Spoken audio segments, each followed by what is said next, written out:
Vamos lá! Chegamos, irmãos, ao terceiro episódio da nossa série de mensagens Orações Perigosas. Quem esteve aqui no primeiro domingo, onde nós falamos sobre Sonda-me, o tema foi Sonda-me. Quem esteve aqui no primeiro domingo, bom demais. E quem esteve no segundo domingo, onde nós falamos sobre o Molda-me, olha só, bom ter você aqui de novo. No primeiro domingo falamos sobre Deus sondar o nosso coração. Falamos sobre a diferença entre um coração sincero e um coração hipócrita. E nós descobrimos que Deus nunca se ofendeu com um coração sincero, mas Ele sempre se ofendeu com um coração hipócrita. No segundo domingo, domingo passado, nós falamos sobre o Molda-me e o quanto Deus, o grande oleiro, Ele tem poder para moldar a nossa vida de acordo com a sua vontade. Ainda que para isso, em alguns momentos, Ele precise quebrar o nosso coração. Ele precise, ficou ótimo, Ti, brigadão. Ele precise quebrar o nosso coração, quebrar a nossa vida, para que Ele refaça algumas coisas de novo. E agora que Deus já nos sondou, e agora que Deus já nos moldou, chegou a hora de Ele dar vida àquilo que Ele encontrou em nós. Por isso que a nossa terceira oração perigosa é aviva-me, aviva-me. Nós estamos hoje aqui para pedir, Senhor, aviva a nossa vida, aviva aquilo que o Senhor encontrou dentro de nós. E para basear a nossa reflexão de hoje, há um texto muito conhecido e muito poderoso, e eu queria pedir para que você abrisse sua Bíblia nele, está lá em Ezequiel, capítulo de número 37. Ezequiel, capítulo de número 37. Ezequiel está lá perto de Isaías, Jeremias, Lamentações de Jeremias, Ezequiel.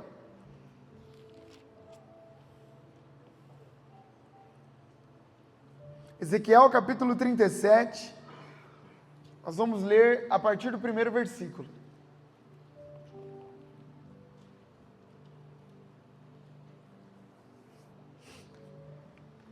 Ezequiel 37:1, se você não trouxe sua Bíblia, esse texto vai ser transmitido aqui no nosso telão. Diz assim a palavra do Senhor: a mão do Senhor estava sobre mim, e por seu espírito Ele me levou a um vale cheio de ossos. Ele me levou de um lado para o outro, e eu pude ver que era enorme o número de ossos no vale, e que os ossos estavam muito secos. Ele me perguntou: filho do homem, esses ossos poderão tornar a viver? Eu respondi: ó soberano Senhor, só tu sabes. Então ele me disse: profetize a esses ossos e diga-lhes: ossos secos, ouçam a palavra do Senhor. Assim diz o soberano Senhor a esses ossos: farei um espírito entrar em vocês e vocês terão vida. Porém tendões em vocês e farei aparecer carne sobre vocês e os cobrirei com pele. Porém um espírito em vocês e vocês terão vida. Então vocês saberão que eu sou o Senhor. E eu, Ezequiel, profetizei conforme a ordem recebida. E enquanto profetizava, houve um barulho, um som de chocalho, e os ossos se juntaram, osso com osso. Olhei, e os ossos foram cobertos de tendões e de carne, e depois de pele, mas não havia espírito neles. A seguir ele me disse: Ezequiel, profetize ao espírito, profetize, filho do homem, e diga-lhe: assim diz o soberano Senhor, venha, desde os quatro ventos, ó Espírito, e sopre dentro destes mortos para que vivam. Profetizei conforme a ordem recebida, e o Espírito entrou neles, e eles receberam vida e se puseram de pé. Era um exército enorme.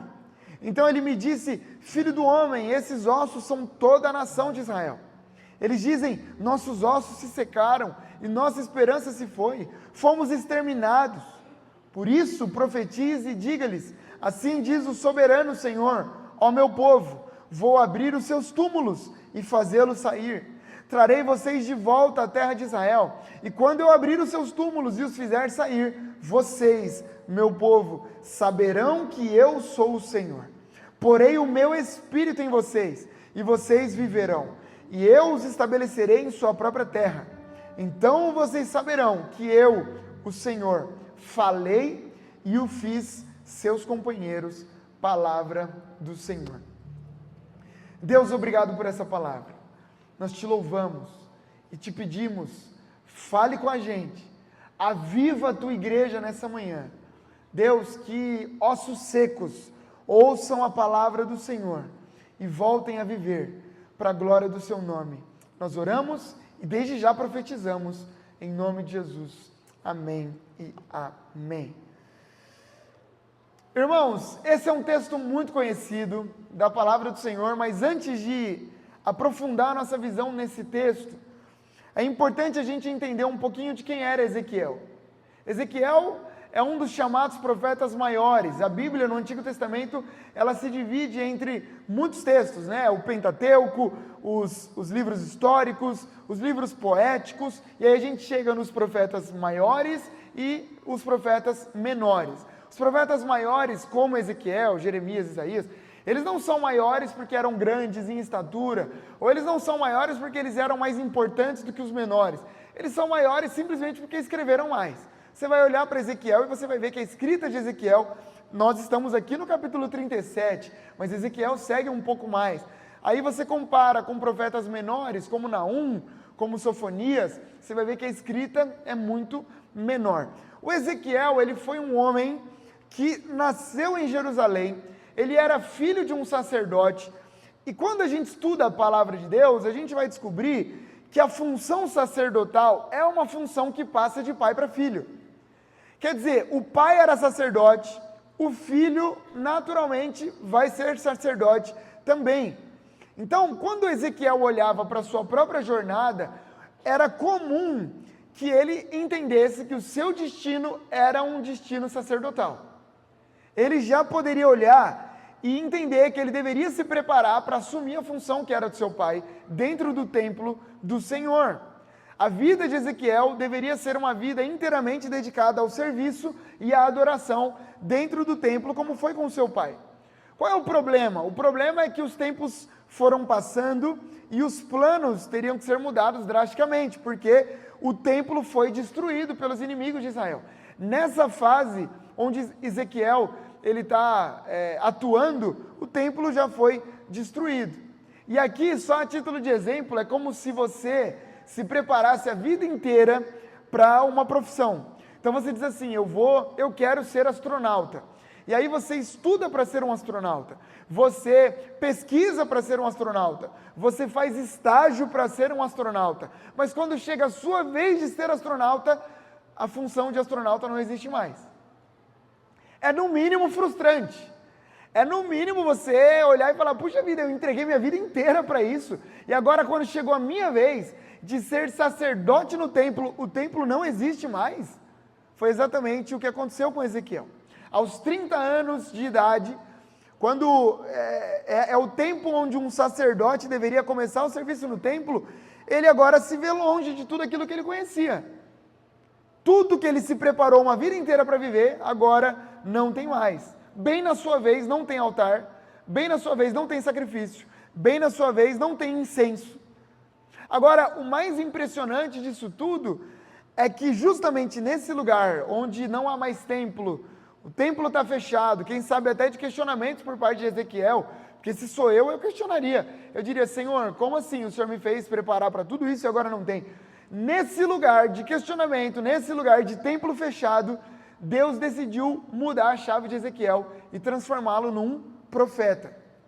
É como se Deus estivesse dizendo para Ezequiel, Ezequiel, eu sei que você se preparou, mas só para ficar registrado, você se preparou para se aproximar de mim como um representante do povo, mas eu vou fazer tudo diferente.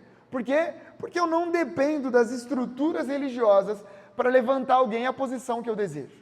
Eu não dependo de templo aberto para fazer de você aquilo que eu gostaria de fazer.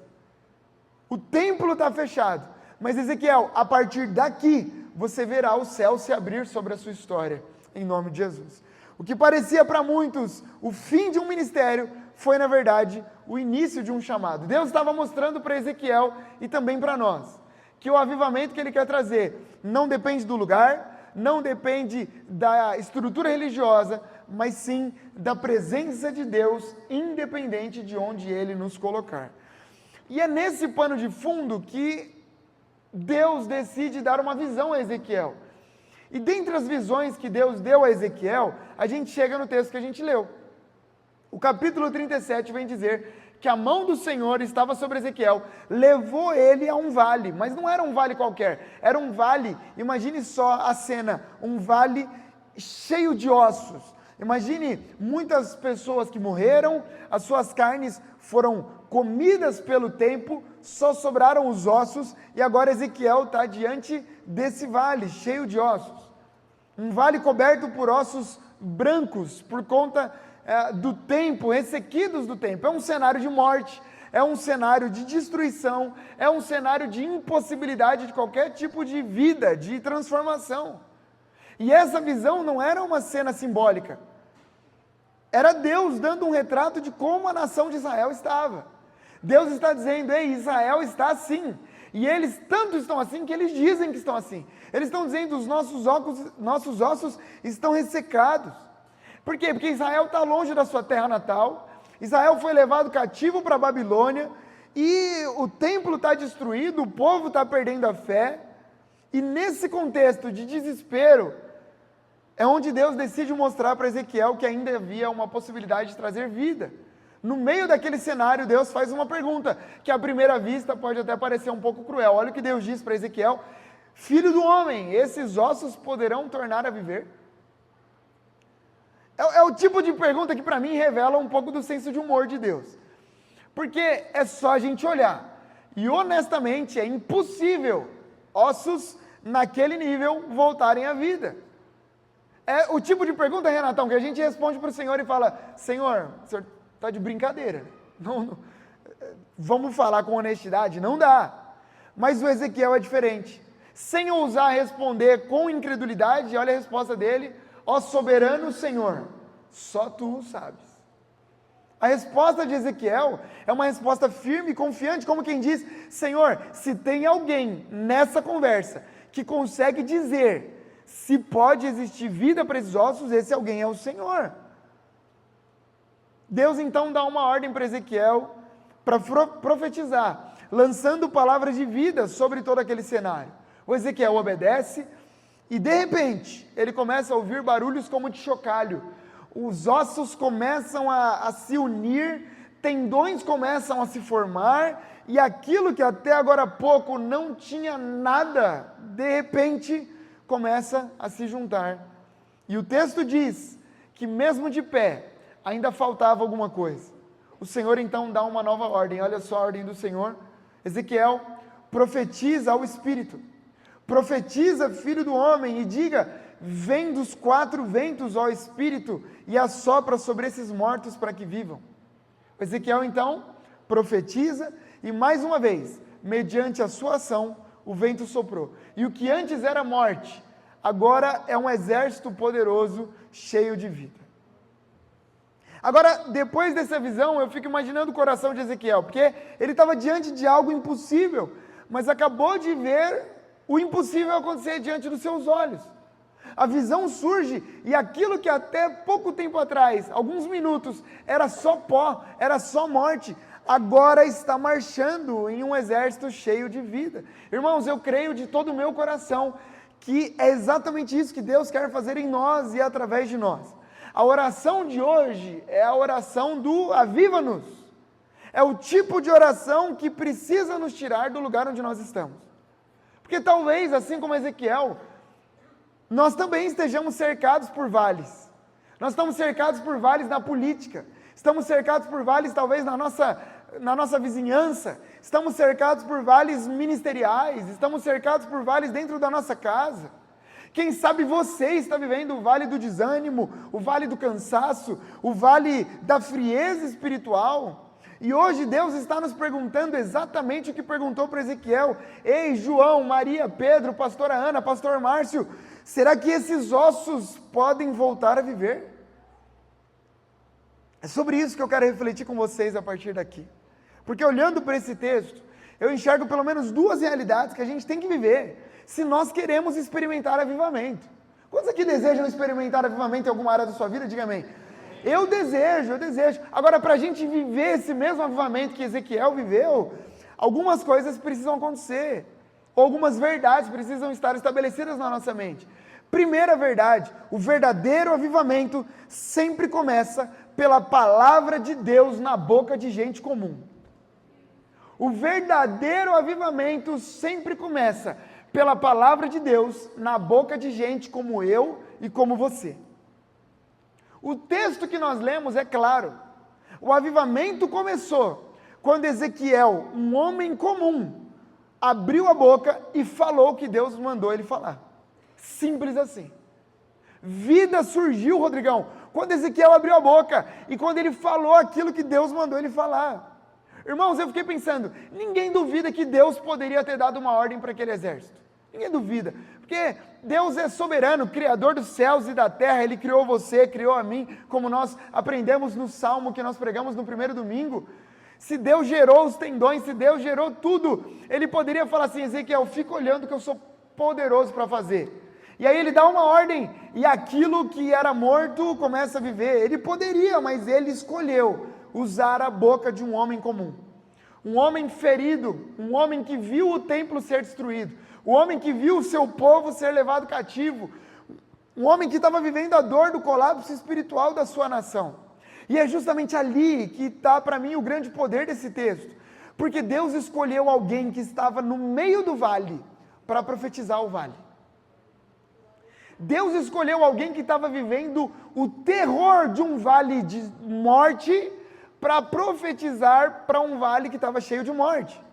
Você já entendeu onde eu quero chegar? Porque muitas vezes a gente vai descobrir que o avivamento que nós tanto esperamos não vai começar quando a gente sair do vale. Não vai começar quando a gente terminar o tempo de crise. Tem gente esperando sair da dor para começar a profetizar.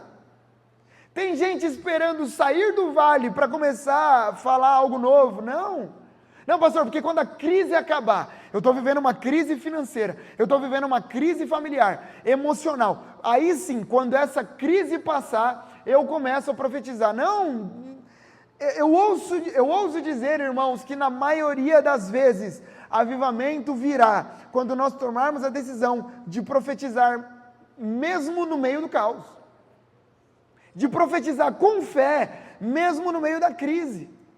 Você está vivendo dias tenebrosos, é exatamente aí que você precisa começar a profetizar a palavra do Senhor. Porque o Ezequiel ouviu a voz de Deus dizendo, profetiza a esses ossos secos, mas profetiza o quê? O que Deus disse para Ezequiel? Ouçam a palavra do Senhor. Ou seja, aquilo que antes estava paralisado, começou a se mover por meio da palavra do Senhor, através da boca de um homem chamado Ezequiel.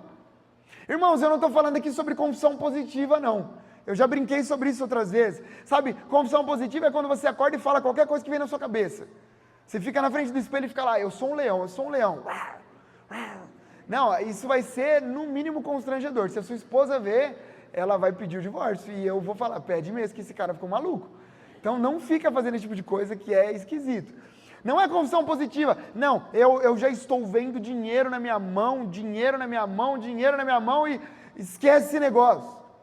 Não é sobre confissão positiva, eu estou falando sobre profetizar a palavra do Senhor. A palavra é o fundamento, é a palavra que cria o ambiente onde o Espírito se manifesta. A grande questão, irmãos, é que eu tenho a impressão de que a nossa geração tem deixado de lado o poder da palavra de Deus. Sabe, eu tenho falado muito nos últimos tempos sobre a crise dos movimentos que surgem na nossa nação. Que toda semana surge um movimento novo, não é? E a gente vê, não, agora está um tempo atrás, foi a galera se juntando num estádio de futebol. Eu acho maravilhoso. Se você tiver oportunidade, tem que ir mesmo. Vai lá, vive essa experiência. Se você foi viveu, me conta depois os testemunhos, porque é lindo de ver. É um movimento, é bonito, vai lá, mas esse tipo de movimentos por si só não sustenta a nossa caminhada. O que vai sustentar é o dia a dia profetizando a palavra do Senhor por onde a gente passar. Porque senão a gente fica tão empolgado, porque sobe a montanha, desce a montanha, e vai para lá, e vem para cá. Eu acabei de voltar do Piauí, foi maravilhoso, mas o Piauí não vai sustentar. Eu preciso sustentar aquilo que a gente viveu lá. Senão a gente fica tão empolgado com o que acontece do lado de fora, que a gente acaba esquecendo que o maior avivamento já está disponível na palavra de Deus para nós. Quantos creem nisso? Digam amém. Senão, sem a palavra, o que a gente chama de avivamento vai ser só empolgação. Mas com a palavra, o avivamento é transformação. É gente que estava morta e volta a ter vida. Isso é avivamento. É quando a palavra de Deus volta a ter voz através de nós. Sabe, irmãos, talvez o grande problema dos nossos problemas não seja que Deus parou de falar ou que Deus parou de fazer, mas é que a gente parou de profetizar aquilo que Deus espera que a gente fale. Sabe quando foi a última vez que a gente declarou vida sobre algo que estava morto? Eu tenho a impressão de que a gente parou de declarar a palavra de Deus no trânsito. A gente parou de declarar a palavra de Deus no ambiente de trabalho. Então a gente prefere reclamar do ambiente do que profetizar a vida no ambiente. A gente parou de usar a palavra de Deus contra as enfermidades. Puxa, a gente fica doente e a última coisa que a gente pensa é em ir lá e orar. Domingo passado eu estava super mal. E ao invés da gente orar não, a gente vai, não, a primeira coisa, pastor, antes de Deus, você tem que tomar Floratil. Pera lá, quando foi que a gente se perdeu a ponto, e eu também, e a minha família, e todos nós, a ponto da gente não falar, pastor, vamos lá, vamos orar que isso aí vai sair em nome de Jesus. A gente vai profetizar vida sobre você, sobre a sua casa, sobre a sua família. A gente parou de declarar a palavra de Deus sobre áreas que estão mortas. Deus nos trouxe aqui hoje para lembrar que há poder quando nós falamos aquilo que Deus diz. Há poder quando nós declaramos a palavra do Senhor sobre as áreas que estão mortas. Ezequiel obedeceu e os ossos começaram a se mover. Sabe o que isso me ensina, irmãos? Que nem sempre você vai ver logo de cara, na primeira oração, a vida chegar. Mas se você continuar falando o que Deus mandou, se você continuar profetizando a palavra do Senhor, as coisas vão começar a se mover. E talvez hoje Deus está nos chamando para ser um profeta nesse vale que você está vivendo, ou nesse vale que você está vendo.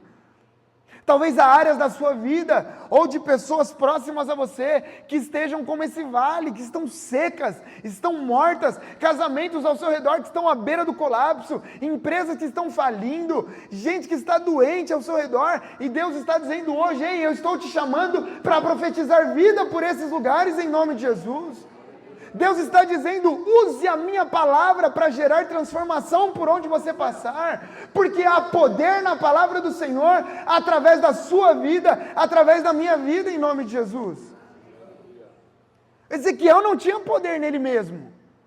Não é que o Ezequiel era um mágico que quando ele falasse as coisas iam acontecer, não. Por isso que não há poder em Ezequiel, há poder no Deus que age através do Ezequiel. Da mesma maneira, há poder quando nós falamos aquilo que Deus já falou. E toda vez que uma palavra do céu encontra um coração obediente na terra, algo sobrenatural acontece. Irmãos, nós acabamos de voltar da nossa viagem missionária. Como eu disse, eu vi coisas que eu nunca imaginei ver. Coisas que eu só vi na televisão. Eu vi no sertão do nosso país um cenário de morte, um cenário de escassez, num nível que eu nunca imaginei que eu poderia ver. E ali, o primeiro dia, eu chamei o pastor Alex, que é o pastor líder daquela missão ali, e eu chamei ele e falei assim, pastor, eu quero saber quando que foi que isso aqui começou. Quando? Quando que nasceu isso aqui no seu coração? E aí ele começou a contar a história dele, ele falou, pastor, eu queria ser um pregador itinerante. E eu orei um dia e eu falei, eu estava num culto, sentado com os outros pastores, e ali eu disse, eu quero ser pastor itinerante. Na hora que eu orei, uma senhora saiu da cadeira, veio até mim, apontou o dedo na minha cara e falou assim, você quer ser pastor itinerante? Opa, aí já acabou, né? Aí já virou, você quer ser pastor itinerante? Deus está te levando para o sertão do nosso país. Aí ele falou, pastor, eu fiquei chateado, porque eu não queria ir para o sertão, eu queria ser pastor itinerante. E Deus me levou para o sertão. Aí ele chegou numa terra... Não, volta, por favor. Aí, chegou numa terra seca, numa terra que não tinha nada, que nada frutifica, só... nada, só morte, só um cenário de seca. E ali quando ele chegou, Deus disse para ele, eu vou tornar você um oásis no deserto, você será o líder de um oásis no deserto. Aí a primeira coisa que ele falou, Deus, no oásis tem água, o Senhor me trouxe para um lugar que a última coisa que dá para ser é um oásis, porque aqui não tem água. E Deus falou, você vai provar do poder da palavra. Você vai provar do poder. Tudo que você disser sobre esse lugar, eu vou fazer acontecer. E aí Deus deu a visão para ele de uma piscina no sertão. E aí ele disse, como que pode existir uma piscina? E aí Deus disse para ele, profetiza a palavra. Ele falou assim, então aqui vai ter uma piscina de 50 por 10 por 1,40 m. Mas como se não tem água? Fura em algum lugar. Senhor, eu vou furar ali, vai surgir água dali. Furou, apareceu água, brotou água da terra. E é assim que a gente viu uma das cenas mais fantásticas que eu já vi na minha vida. Uma piscina cheia de água no meio do sertão do Piauí, porque alguém decidiu profetizar a palavra de Deus, vida do Senhor sobre uma terra seca. Você pode aplaudir o Senhor por isso? Esse é o poder da palavra, e eu quero, em nome de Jesus, irmãos, profetizar isso sobre você. Será assim na sua vida também, que avivamento venha sobre você, que avivamento venha sobre a sua casa, que todas as vezes em que você abrir a boca para profetizar a palavra de Deus, milagres aconteçam, o sobrenatural do Senhor surja na sua vida, em nome de Jesus. É dia da gente parar de falar aquilo que a gente está vendo, e começar a falar aquilo que Deus pode fazer. Você está vendo um casamento destruído, mas Deus pode fazer um casamento restaurado aparecer. Você está vendo uma empresa quebrando, mas você pode profetizar a palavra de Deus. Senhor, eu declaro vida sobre esse lugar. Você está vendo gente enferma, Senhor, eu já posso ver o Senhor curando pessoas nesse lugar em nome de Jesus. Em vez da gente dizer, não tem jeito, é sertão, não tem água, é hora da gente começar a dizer o que é que Deus pode fazer numa terra como essa, em nome de Jesus. Em nome de Jesus. Então a primeira verdade que a gente aprende, irmãos, é que o verdadeiro avivamento sempre começa pela palavra de Deus na boca de gente comum. Eu vi milagres acontecerem naquele lugar, irmãos. Para vocês terem uma ideia, vocês nos ajudaram a comprar presentes para as crianças. E você sabe que cabeça de missionário é uma cabeça que ninguém explica, né? Eu estava contando para o pastor Celso, uma cabeça de uma pessoa normal, que missionário não é uma pessoa normal. Cabeça de uma pessoa normal é assim, quantas crianças a gente vai atender? Ah, deixa eu fazer a conta aqui, 200 crianças. Então tudo bem, a gente compra 200 presentes. A gente perguntou para ele, pastor Alex, quantas crianças? Ah, umas 100. Então beleza, vamos comprar presente para 100. Aí a gente falou, vamos só tirar dúvida, faltando umas 3 semanas para a viagem. Pastor Alex, então são 100 crianças? E não, eu acho que são 200. Falou, opa, tá bom, então vamos mudar. Aí já ficou aquele negócio, será que é 100, 200? Faltando uma semana, pastor Alex, agora é a hora da verdade. Quantas crianças, pastor Alex? Não, acho que umas 300. Gente, vamos comprar 350 presentes e a gente vê o que vai dar lá. Criança saindo do buraco. Um monte de criança, um monte. E o ônibus veio e a gente trabalhou com aquelas crianças. Quando a gente já estava só o pó da rabiola, chega um outro ônibus com crianças novinhas em folha que não tinham visto nada. Falou, não é possível, quem vai brincar com essas crianças? Da onde está vindo outros missionários para cuidar? E lá vai a gente brincar com as crianças. Chegou na hora da entrega dos presentes. E a gente orando e tal, Senhor, pelo amor de Deus, multiplica esse negócio. Porque não dava tempo de contar quantas crianças tinha e quantos presentes a gente tinha. Fizemos uma fila, travamos as crianças na piscina, e aí saiu criança por criança, entrega presente, e as crianças na fila. Você imagina a cena, se falta, e as crianças na fila, criança. E aí começou a acabar, e a gente olhava e falava assim, tá acabando, quantas crianças tem? Pelo amor de Deus, Senhor, não deixa acabar. Quando passou a última criança, eu não estou exagerando nem um pouco, quando saiu a última criança, entregamos o último presente. Só Deus mesmo, por quê? Porque é a palavra do Senhor em ação. Deus pode fazer. A gente olhou um para a cara do outro e falou, não, peraí, não é possível. Não é possível que Deus podia ter feito sobrar pelo menos um. Não sobrou nenhum. Porque mãe com criança recém-nascida fala, eu não posso pegar um, não. Eu falo, lógico que você pode, vai minha irmã, pelo amor de Deus, pega, não conta para ninguém, vai embora daqui. E aí, porque Deus pode fazer. E esse avivamento, a vida chega quando a palavra de Deus aparece na boca de gente como eu e você. A segunda verdade é que o verdadeiro avivamento acontece quando a gente se permite ser usado pelo Espírito de Deus. Quando nós nos permitimos ser usados pelo Espírito de Deus. O texto diz, irmãos, que depois da primeira vez que Ezequiel profetizou a palavra do Senhor, os ossos começaram a se juntar, eles se levantaram, os tendões apareceram, tudo ficou organizado, mas faltava vida. Tudo parecia no lugar, mas faltava o essencial, o sopro do Espírito de vida. É por isso que Deus volta e fala para Ezequiel: Ezequiel, agora profetiza ao Espírito. Profetiza e diga: vem dos quatro ventos, ó Espírito, e assopra sobre esses mortos para que eles vivam. Irmãos, eu amo os detalhes desse texto, o detalhe da ordem de Deus aqui, porque ele não disse: tudo bem, Ezequiel, você já fez sua parte, agora deixa comigo. Agora que você já profetizou a palavra, eu mando o Espírito ir até lá. Não, ele disse: Ezequiel, tem mais uma tarefa, profetiza o Espírito. É como se ele estivesse dizendo: Ezequiel, se você quiser ver esse vale reviver de verdade, você vai precisar me deixar agir por meio de você. Porque o Espírito não sopra, ouça com muito carinho, o Espírito não sopra sobre quem apenas observa, o Espírito sopra por meio de quem se coloca à disposição. Irmãos, há pessoas que vêm para a igreja só para observar. Tem gente que vem aqui todos os domingos só para ser um observador, um espectador daquilo que Deus quer fazer. E é isso que o Senhor está nos lembrando hoje. O avivamento não acontece com espectadores, mas com gente que se coloca à disposição. Você quer ver vida chegar na sua casa? Comece a se colocar à disposição do Senhor para aquilo que Ele quer fazer.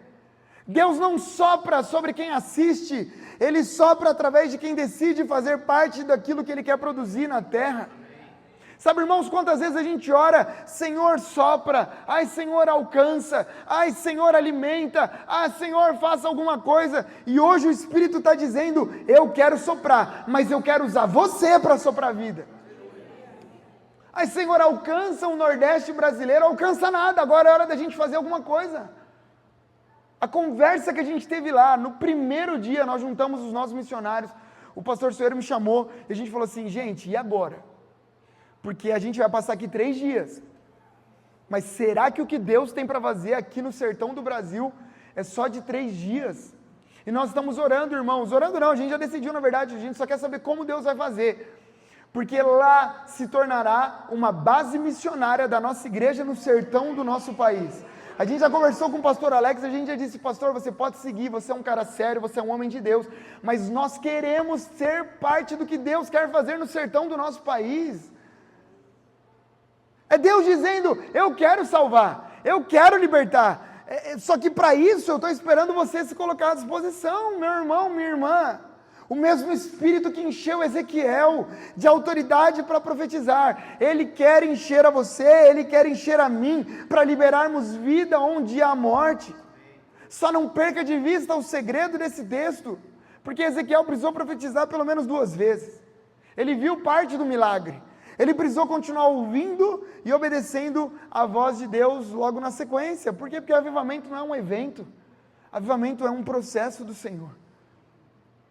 Talvez você está orando por uma situação onde há morte, e você está dizendo: puxa vida, pastor, mas você está dizendo tudo isso, eu já oro pelo meu filho há tanto tempo, eu já oro por esse casamento há tanto tempo, eu já oro pelo meu vizinho, pelo meu pai, pela minha mãe há tanto tempo, mas parece que ainda nada aconteceu. Ei, Deus está dizendo: não desista agora.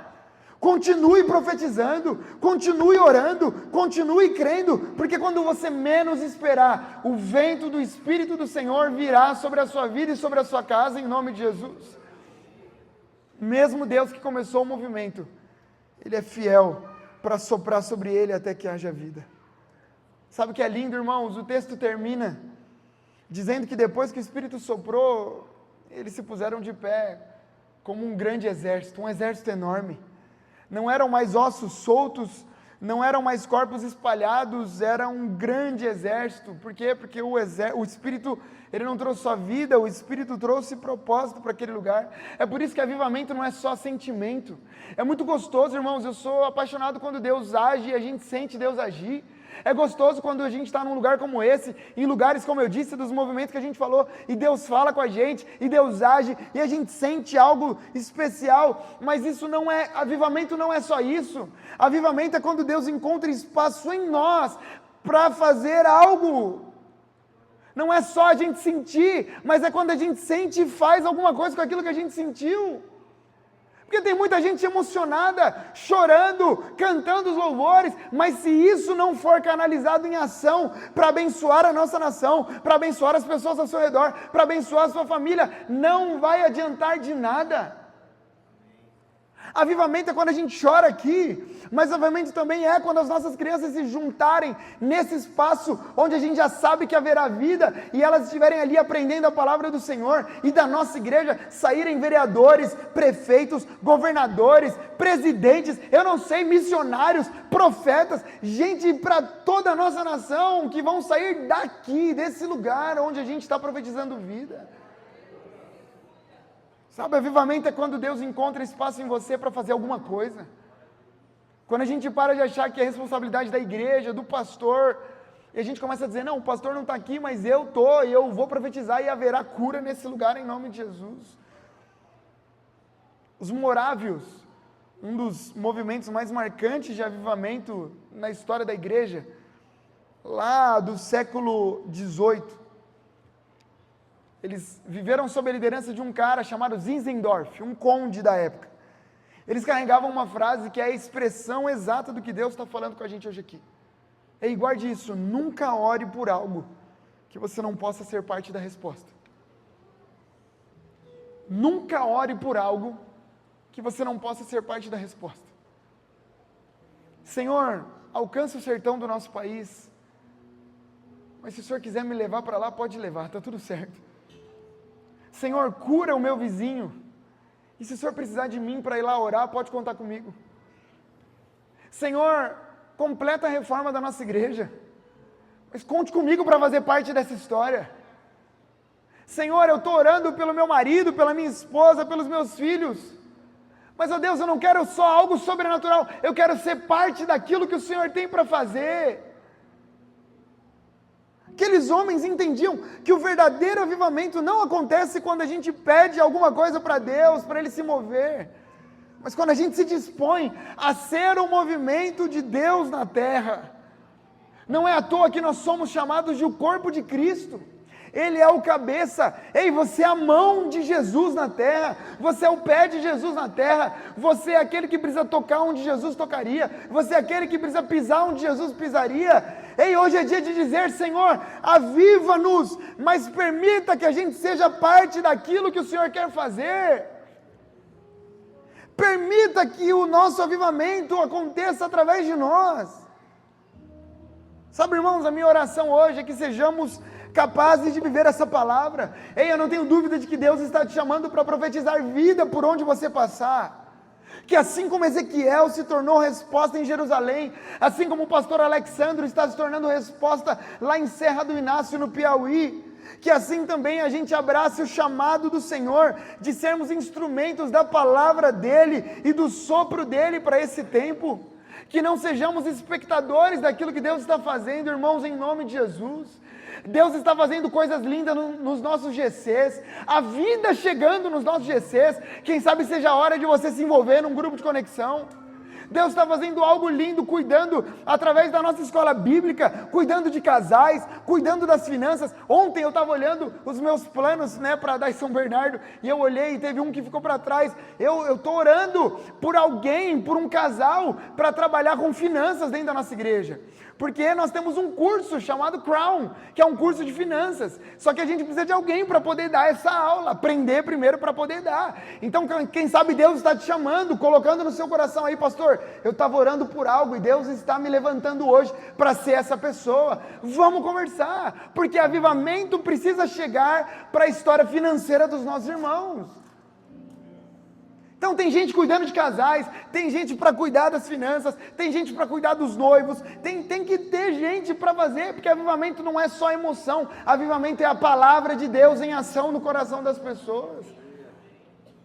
Só que para isso a gente tem que decidir fazer parte, a gente tem que decidir se colocar à disposição. Sabe, é gente que se levanta do vale e caminha cheia da palavra e do Espírito, para dar uma palavra de vida onde a morte parecia definitiva. Por isso, a nossa oração de hoje é: Senhor, aviva-nos. Agora você pode dizer: pastor, por que essa oração é perigosa? Meu irmão, porque vai mexer onde você não gostaria que mexesse, talvez. Porque talvez assim como o pastor Alexandre, você gostaria de ser pastor itinerante. E Deus está dizendo, pastor itinerante, você vai ser resposta minha no sertão do Pernambuco, no sertão do Piauí. Quem sabe Deus vai olhar para você agora e vai dizer, você está dizendo, Senhor, aviva-me, e Deus vai dizer, puxa, era só isso que faltava para a sua família ser transformada, porque agora eu tenho alguém para usar de ferramenta dentro da sua casa.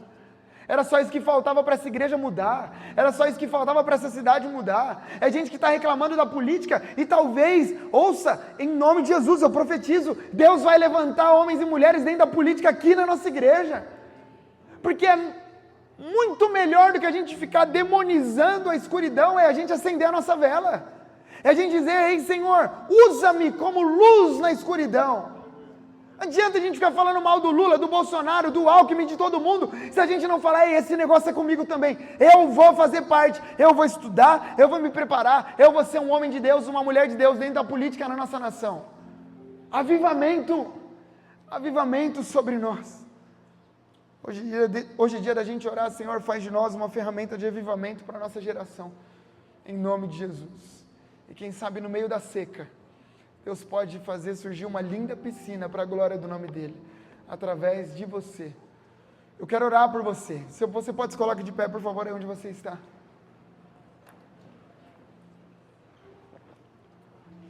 Avivamento do Senhor sobre nós. Vida do Senhor sobre nós. Ei, olhe para mim, por favor. É dia de você começar a falar da palavra do Senhor. É dia de você começar a decorar versículo bíblico para usar nas conversas lá no seu trabalho. Quantos versículos você conhece da palavra do Senhor? Aí a pessoa está lá, acabada, perdida, sofrendo, e a gente não tem uma palavra para dizer. O cara está preso nas drogas, está preso no vício, está perdendo o casamento. É dia de você se levantar para dizer, eu creio que Deus pode te libertar. Por quê? Porque a palavra de Deus diz que foi para a liberdade que Cristo te libertou. Ei, eu creio que Deus pode te libertar. Por quê? Porque a Bíblia diz, conhecereis a verdade, e a verdade vos libertará. Jesus Cristo é a verdade que pode libertar a sua história. Bem, mas o meu casamento está destruído, enquanto o mundo está dizendo, separa mesmo, vai lá, e vai, conversa no cartório, resolve. A gente está olhando e dizendo assim, ei, Deus pode restaurar a sua família, Deus pode restaurar, por quê? Porque nós já vimos Deus fazer outras vezes. Se Ele fez no passado, Ele pode fazer mais uma vez. É dia de profetizarmos vida por onde a gente passar. Eu oro para que você chegue amanhã lá no seu trabalho e você, talvez sem ninguém ver, porque senão vai achar que você é meio maluco. Chega lá e já começa, eu profetizo vida sobre a mesa do meu chefe. Senhor, alcança esse homem, alcança essa mulher. Eu profetizo vida sobre os 4 cantos dessa empresa. O mundo está ruim, mas aqui estará bom. Por quê? Porque nós não estamos em crise, estamos em Jesus. Profetize na sua casa, profetize no quarto do seu filho, sobre o futuro dele. Eu comecei a orar sobre a esposa do Bruninho, já estou profetizando, vai ser uma mulher de Deus, vai ser uma mulher de oração, porque eu vou construir um menino em oração, eu estou formando um homem de Deus, e vai ser uma mulher de Deus, vai estudar numa escola boa, vai trabalhar numa empresa boa, vai fazer coisas maravilhosas. Por quê? Porque esse é o poder da palavra de Deus em ação. Feche seus olhos, por favor. Deus, eu oro por avivamento entre nós, Senhor. Avivamento, Deus, aviva-nos. Aviva a nossa nação, mas usa a nossa vida para trazer vida por onde a gente passar. Deus, assim como o Senhor esteve com Ezequiel, que profetizou a sua palavra, nós estamos aqui nessa manhã, profetizando a sua palavra. Não seremos os mesmos, a nossa casa não será a mesma, depois de hoje não, nossa casa vai mudar, a nossa vida emocional vai mudar, Senhor, a nossa escola vai mudar, nossa faculdade vai mudar, nossa igreja vai mudar, pelo poder da Tua palavra, nossa nação vai mudar, o sertão do Brasil vai mudar, mas usa a nossa vida para aquilo que o Senhor tem para fazer em nome de Jesus. Em nome de Jesus nós profetizamos, ossos secos, aquilo que estava morto, volte a viver para a glória do nome de Jesus. Onde havia morte, onde havia sequidão, vidas espirituais frias, voltem a ser aquecidas para a glória do seu nome. Casamentos à beira do colapso, voltem a ser aquecidos para a glória do seu nome. Vidas emocionais, depressão, ansiedade, gente que entrou aqui pensando em se matar. Espírito de vida, atinja os nossos corações em nome de Jesus. Nós oramos e profetizamos para a glória do seu nome, em nome de Jesus, em nome de Jesus.